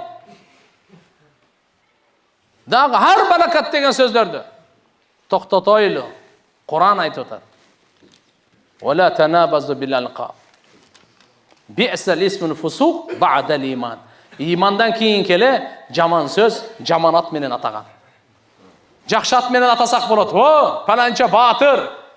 Алланын кылычы, пайгамбардар айтат эле, Сайфулла дейт эле. Асадулла, Алланын арыстаны деп лакаптарды берет эле. Палван, машалла. Да бир берешен, жакшы аттар менен айтайлы.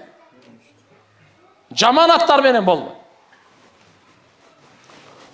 Иннамал муъминуна ихва фааслиху байна ахавайкум ваттакуллаха лааллакум турхамун. Имандуулар баарыңар бир туугансыңар. Өңү казак болсо дагы, тажик болсо дагы, өзбек болсо дагы, түрк болсо дагы, күрд болсо дагы, уйгур дүнган болсо дагы, чечен болсо, татар болсун, ким болбосун, капкара болсун, араб болсун, имандуулар баарыңар бир туугансыңар. Сиз имандуу адамды көргөндө сразу жүрөгүңүзгө айтыңыз: Аллаху акбар. Менин Кудайыма иман келтирди. Менин пайгамбарыма иман келтирди. Азамат менен караңыз, тазим менен караңыз. Мейли ал Бангладештен болсун, Афганистан, Пакистандан болсун. Мейли ал Кытайдан болсун, Индиядан болсун. Мейли Иран, Түркиядан, Сириядан болсун. Мусулмандын бардыгын пайгамбарыбыз айткан бир денедей деген. Аны мисалы бир денедей. Эгерде бир мүчөсү ооруп калса, бардык дене таң аткычакты уктабай, температура болуп чыгат. Бардык мусулмандын мисалы бир денедей дейт. Алла айтып атат: иннамал муъминуна ихва. Имандуулар бардыгы бир тууган. Бирок шайтан айтып атат, бир тууган эмес деп атат. Биз кимдин сөзүн угабыз, чечип алайлы. Алланын сөзүн уксак бир тууган деп атат. Шайтандын сөзүн уксак бир тууган эмес деп атат. Биз бир тууганбыз.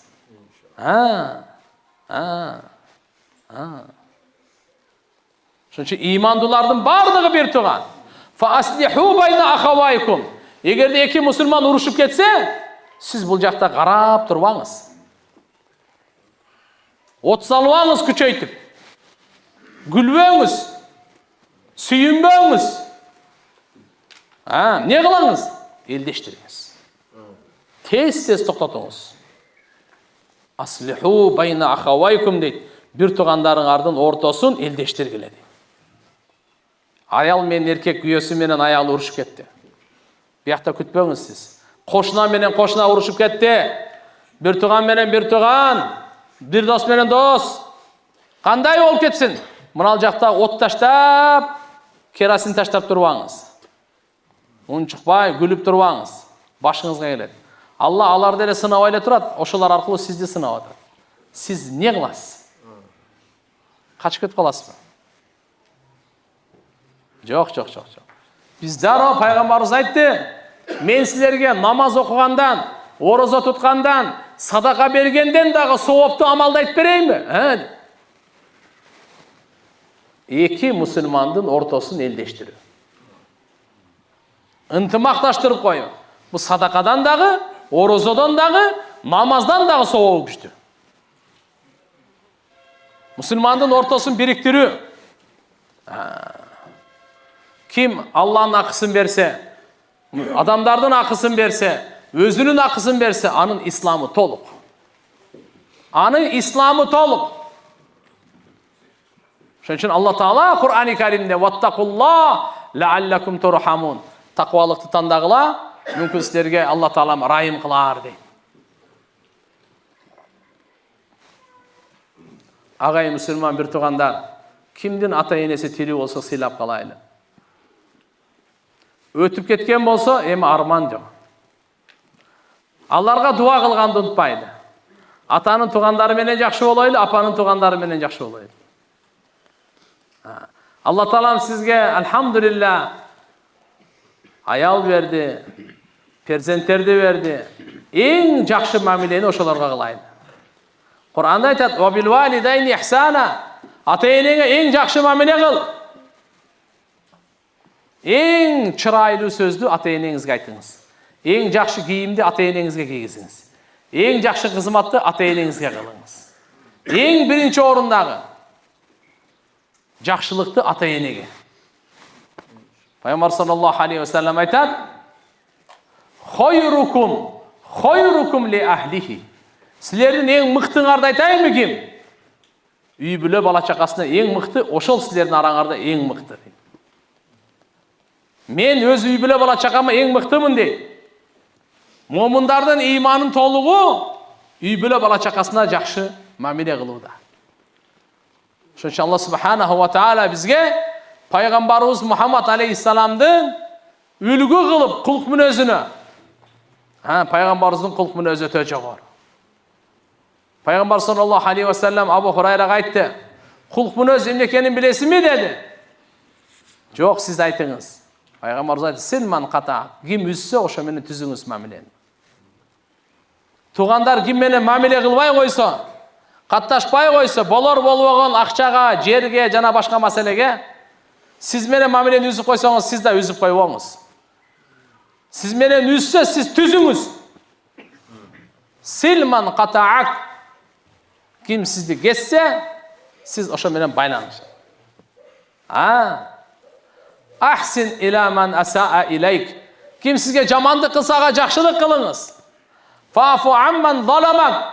Ким сізге зулумдук кылса аны кечирип коюңуз. Ушул кулк мүнөз экен. Пайгамбарыбыз саллаллаху алейхи ва саллям ушул мүнөзгө чакырган. Бирибизди кечирейли.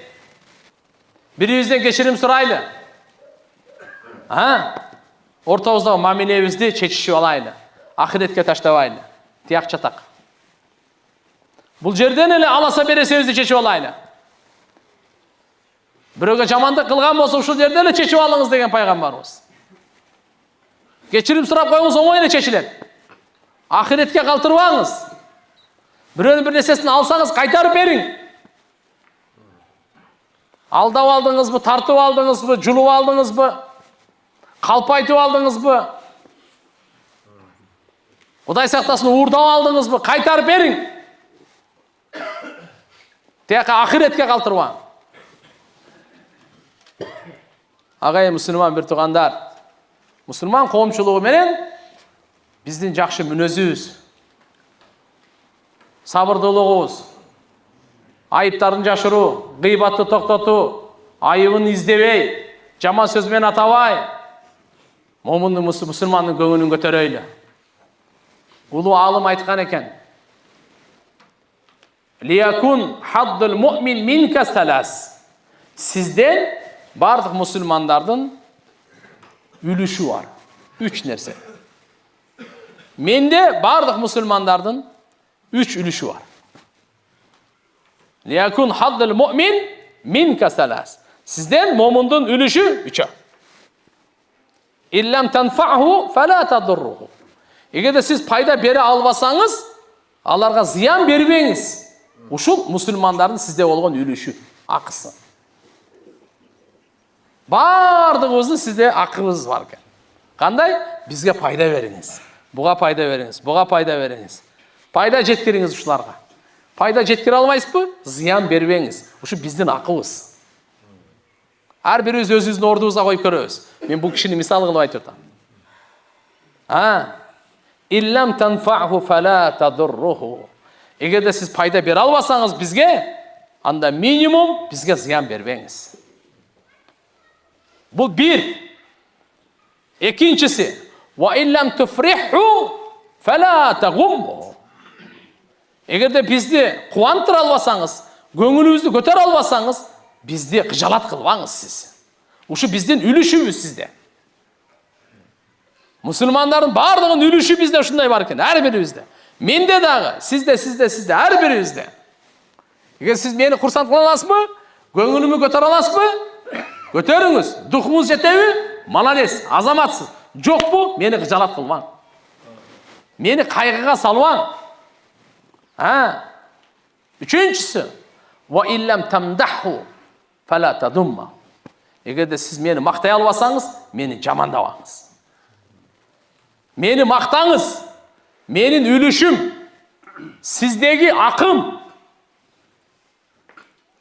Eğer de meni maktay albasanız, meni jamandabаңыз. Şunun için aytadi. Ha. Eğer de maktay albasan, anda jamandaba. Жақшына оғы айтып алайын дағы. Бұл біздің gün сайын жашообуздун алтын ережесі. Müslüman kim? Мына. Ушу менен biz bağlanabыз. Allah'ın алдында ушу менен баркталабыз. Биздин салмагыбыз, ахиретибиз ушуга жараша. Şoň үчүн мен мисал өзүмө айтайын. Бардык мусулмандардын мендеги акысым не экен? Men payda jetkirişim gerek eken. Payda jetkiri albayмын mı? Ziyan berbeşim gerek eken. Men payda jetkirim gelbey atadi. Хорошо. Payda jetkirбесең жеткирбей эле кой. Бирок ziyan жеткирбе да эми. Ошого токтот. Пайгамбарыбыз айтты. Бирөөгө жакшылык кыла албасаң, хотя бы жамандык кылба. Ушу дагы сага садаканы согуп жазылат деди. Өзүңдүн зыяныңдан башкаларды сакта. Өзүңдүн зыяныңдан башкаларды сакта, ушу сага садаканы согуп жазды. Экинчиси, мен мусулмандардын көңүлүн көтөрүшүм керек экен. Ушул мусулмандардын мендеги акысы экен. Эгерде мен мусулмандардын көңүлүн көтөрө албасам, анда гыжалат кылбашым керек экен. Бул мусулмандардын мендеги акысы экен. Өлүшү экен.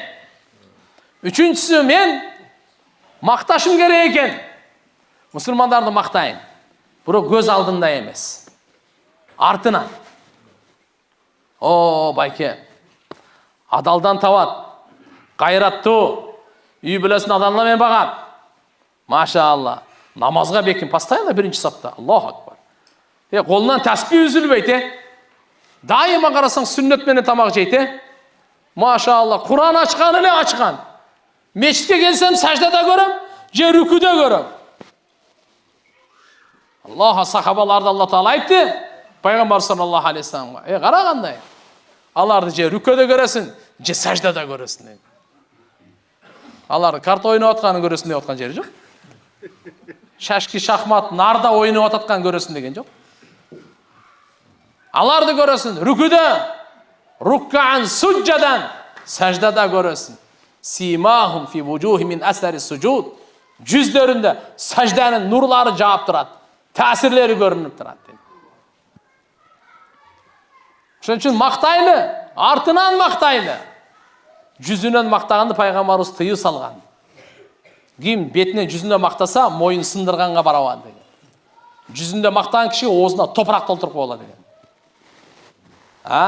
Бири-бириңерди дагы бетиңерден мактабагыла. Жүзүнө дагы бириңи мактаба. Не кылайлы? Жогунда макта. Эркексиңби?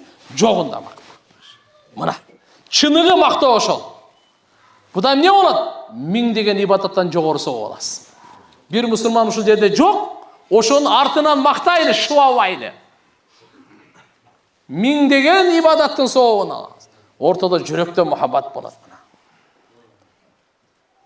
Ошон үчүн иншалла мына мусулмандын ар сиздеги үлүшү 3 дедик. Пайда жеткириңиз, жеткире албайсызбы? Зыян бербеңиз. Көңүлүн көтөрүңүз, көтөрө албайсызбы? Кыжалат кылбаңыз.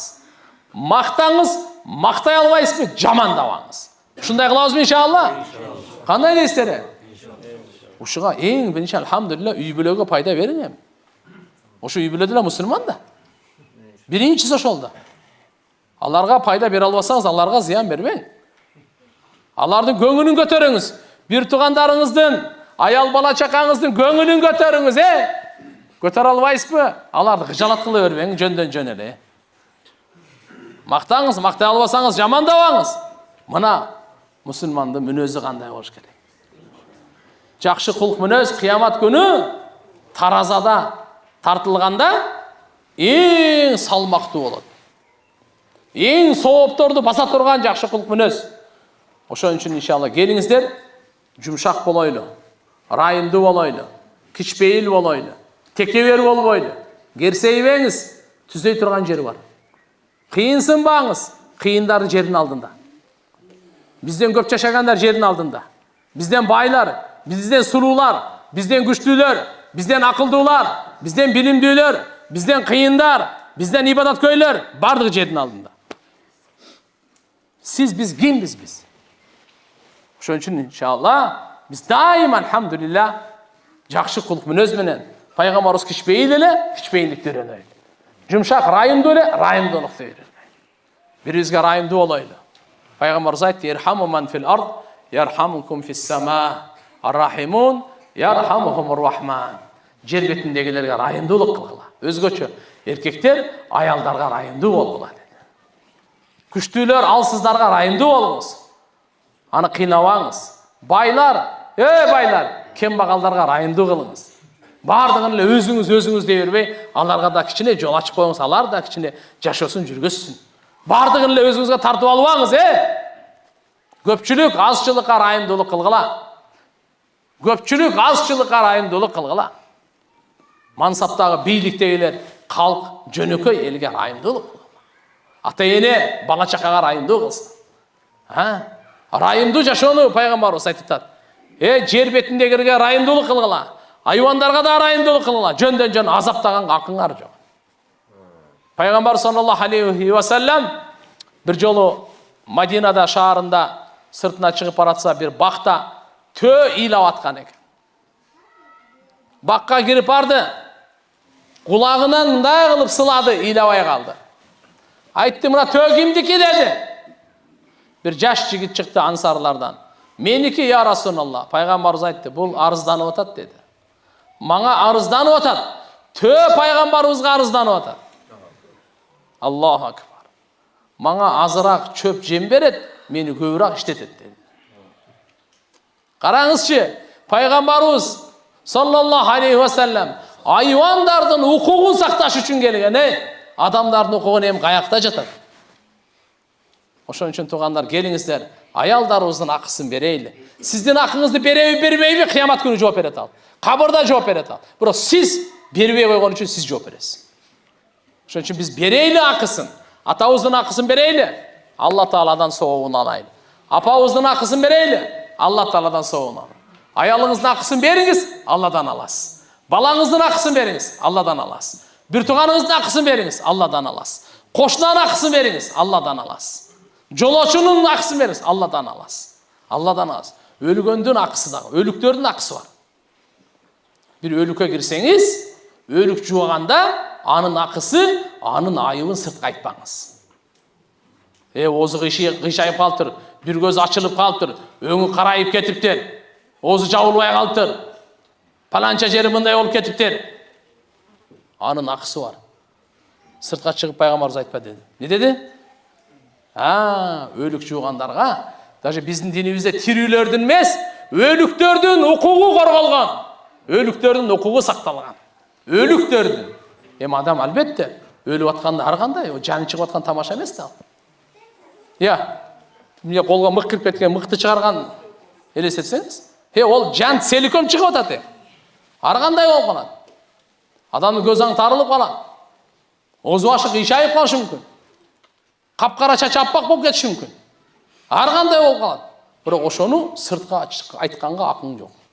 Анын ошонун акысы, өлүктүн акысы.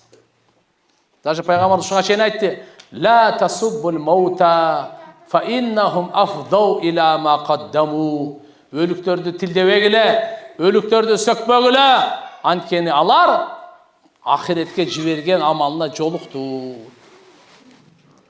Сизге жамандык кылган, туура, билем. Түшүнөм. Сизге жамандык кылды, зулумдук кылды, өлүп калды. Ал ошо кылган жамандыгына тиякта жолукту сиз тилдебей эле коюң. Сиз жаман айтпай эле коюң, өлгөндүн аркасынан жаман айтпай эле коюң. Ал кылганына тиякта жолукту. Түшүндүрө алдымбы? Пайгамбар саллаллаху алейхи ва саллям хадиси бул. Ошон үчүн ар бир адам кылган жакшы жамандыгына кабырда жолугат, ахиретте жолугат. Жакшылыгыбыз бизди күтүп алат. Ошон үчүн келиңиздер, жакшылык кылайлы. Ал-хайру катир ва калилун амилу. Жакшылык өтө көп экен. Чачылып жатат экен. Кыла турганы аз экен. Жакшылык өтө көп, кыла турганы аз. Жылмайып, мусулманга жылмайуу садаканын сообу деп. Көңүлүн көтөрүү эмне деген? Бир мусулмандын жүрөгүнө кубаныч салуу, мусулмандын жүрөгүнө кубаныч арноо. Бул бардык жин инсандардын ибадатынан жогору турат. Афзал мин ибадати сакалайн дейт. Ошон үчүн мусулмандардын көңүлүн көтөрө берейли. Мусулмандардын машаалла көңүлүн көтөрөйлү. Мусулман өтө баалуу инсан. Намаз окубаса деле иманы бар. Крестке сыйынбайт, даракка сыйынбайт, асманга сыйынбайт, ташка, отко, күнгө сыйынбайт. Олия пайгамбарларга сыйынбайт, бир Аллага сыйынат. Аллага эч кимди теңдебейт, эч кимди шерик кошпойт. Бул өтө баалуу бул. Намаз окуса дагы күчөйөт баасы. Элдерди намазга чакырып атса дагы күчөйөт бунун баасы. Ошон үчүн туугандар, келиңиздер, биз мүнөзүбүздү оңдойлу. Текеберлик менен каршы күрөшөйлү. Көрө албастык менен каршы күрөшөйлү. Текеберлик бул оору. Пайгамбарыбыз айтат, кимдин жүрөгүндө кыпындай текеберлик болсо, бейиштин жытын жыттабайт. Бейиштин жыты bir айлык сапардан келип турат экен. Узактыктан. Bir айлык сапар. Ал мына жердеги роза гүлүнүн жыты келбейт го бизге. Барып жыттасаң деле жок го. Бейиштин жыты качандан каяктан келет дейт? Bir ай. Bir айда кайсы жерге чейин жетесиз? Азыр 5 саатта биз Меккеге жетип атабыз. Я, туура? 5 саатта, 6 саатта Меккеге жетип атабыз. Bir айлык сапардан ошончолук узактан жыты келип турат экен. Бейиштин жыты. Эми кимдин жүрөгүндө текеберлик болсо, кыпындай, ошол бейиштин жытын жыттабайт дейт. Тияка бейишке кирүү тиякта турсун, бейиштин жытын жыттабайт.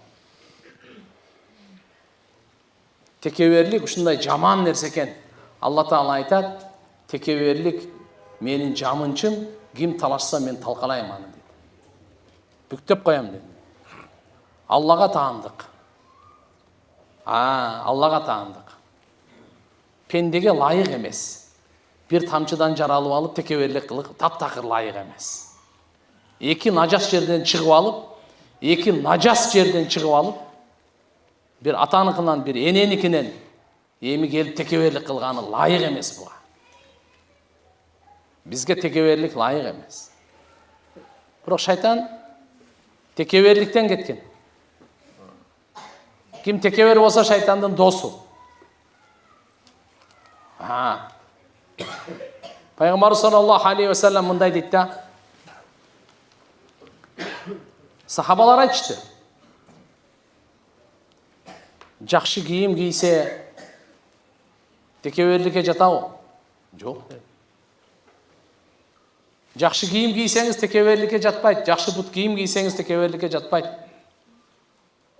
Текеберлик не десе адамдарды кемсинтүү, акыйкаттан жүз үйрүү. Экөөнү айткан. Гомтун нас батарул хак. Ал-кибр текеберлик деген экен. Гомтун нас адамдарды кемсинтүү, адамдарды өзүнүн теңине алуу, төмөн басмырлоо. Ким бул мен алдым? Ким? Койчу. Мына текеберлик. Экинчиси батарул хак, акыйкаттан жүз үйрүү. Мечитке чакырып атсаңыз, акыйкат сөз айтып атсаңыз, динди айтып атсаңыз, кайчы? Каяктагы нерсени сүйлөп. Текеберлик бул.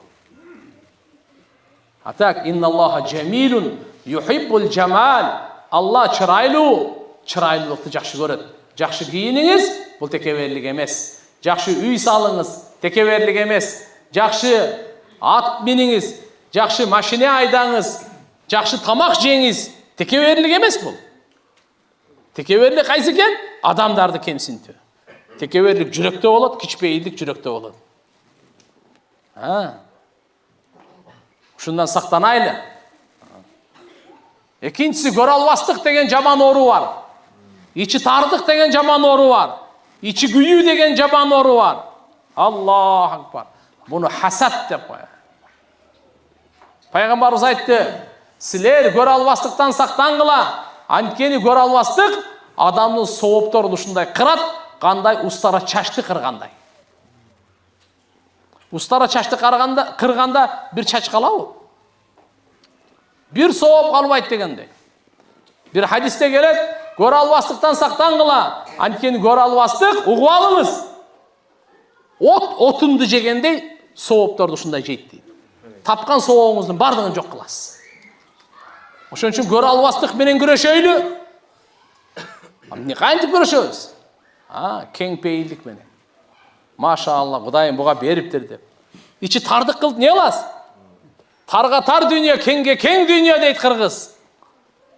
Биз бардыгына жүрөгүбүздү ачайлы. Кең пейилдик менен жашайлы. Тар, içi тар. Бирөөнүн ийгилигин көрө албаган, бирөөнүн жакшылыгын көрө албаган, бирөөнүн кайрымдуулугуна бир жакшы сөз айта албаган, рахмат айта албаган, içi күйүп аткан. Мына жаман оорудан ыйман менен кутулабыз. Дин менен кутулабыз. Мээнет менен кутулабыз. Көз жаш менен кутулабыз. Болбосо бул ичибизде калып кетсе өлдү. Өмүр бою кыйнайт. Өзү Бишкекте эле турат. Ал футбол ойноп атат. Мына жакта көрө албастык менен ичиң таарыланып атат. Ал сен менен иши жок, ал жакшы эле. Мына жакта эле ооруп атасың да. Мына көрө албастыктын кесепети, оорусу жамандыгы биринчи көрө албастыкка жетет. Өзү кыйналат, өзү ооруйт. Көрө албастык Алланын тагдырына каршы чыгуу. Алланын бөлүштүрүп бергенине каршы чыгуу.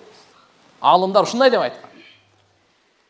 Алла Таалам буга ушунча өмүр берди, буга ушунча өң берди, мына ушунча бала берди, ушунча ырыскы берди, мынанча мансап берди, мындай мүмкүнчүлүк берди, мындай жөндөмдүүлүк берди. Алла берет мунун бардыгын. Сен ошого каршы чыгып атасың. Эмне үчүн буга ушундай депчи? Ким калды?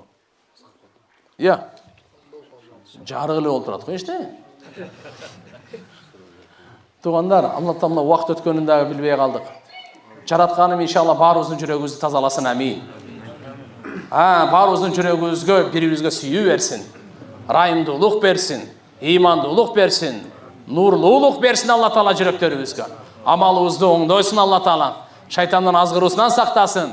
Чоң күнөөлөрдү таштайлы, кичине күнөөлөрдү таштайлы, күнөөлөрдөн тооба кылайлы, Аллага кайтайлы, Алланын динин үйрөнөйлү, динине амал кылайлы, динине чакырайлы, динин сактайлы, динин жайылтайлы, дин менен жашайлы. Алла Таала ошо бекем ниет кылайлы. Мен дин үйрөнөмүн, динге амал кыламын, динге чакырамын, өлгөнгө чейин динге чакырам. Ниет барбы иншалла? Динге чакырабызбы? Иманга чакырабыз, жакшылыкка чакырабыз, жамандыктан кайтарабыз. Иншалла илим алабыз, таквалыкка умтулабыз, бирибизге жардам беребиз, жүрөгүбүзгө бирибизге жакшылык каалайбыз. Айткандарга баарына амал кылган Алла товфик берсин. Ошон үчүн туугандар, эки нерсени унутпайлы. Сөзүмдүн аягында айтып коеюн. Ушу бардык 2 саат азы баяндын натыйжасы. Ушул ибадат кылайлы, ибадатка чакырайлы. Ибадат кылайлы, Аллага кулчулдук кылайлы, ширк келтирбей ибадат кылайлы. Адамдардын бардыгын ибадатка чакырайлы. Ушунун экинчи аты даават. Демек, ибадат менен дааватты карайлы. Алланын кулубуз, ошон үчүн биздин мойнубузда ибадат. Пайгамбарыбыздын үммөтүбүз, ошон үчүн биздин мойнубузда даават. Жакшы түшүнүп алыңыз. Биз Алланын кулубуз, мойнубузда ибадат. Биз Пайгамбар Мухаммад алейхиссаламдын үммөтүбүз, ошон үчүн мойнубузда даават. Биз адамдарды ибадатка чакырышыбыз керек. Адамдарды жакшылыкка чакырышыбыз керек. Жамандыктан кайтарышыбыз керек. Бул мойнубуздагы улуу жоопкерчилик. Кыямат күнү Алла Таала ошого жараша сыйлайт. Дүйнөдө дагы ошого жараша иззат берет. Алла Таала ишиңизди жеңил кылат. Ахиретте ишиңизди жеңил кылат. Ошон үчүн иншалла ибадат менен даватка бекем ниет кылайлы. Ибадат кылабыз, бардыгын дават кылабыз. Ниет барбы иншалла? Алла таалам кабыл кылсын. Ошон үчүн иншалла ниет кылып коюңуздар. Мүмкүнчүлүк карап туруп, Алладан дуа кылып сурап, өмүрүбүздө бир жол 4 ай берип коелу. Жыл сайын 40 күн берип турайлы. Ай сайын 3 күн берип турайлы. Мечитке аз деген 2,5 саат. Үй бүлөгө жакшы мамиле кылайлы. Үйдө таалим жүргүзөйлү. Үйдө нафил намаздарды, каза намаздарды окуйлу. Зекет ким бере элек болсо берейли. Алхамдулилlah, кимден бирөөдөн акыларыбыз болсо, кечирим сурап, бирөөнүн бир нерсесин алып койгон болсо кайтарып берейли.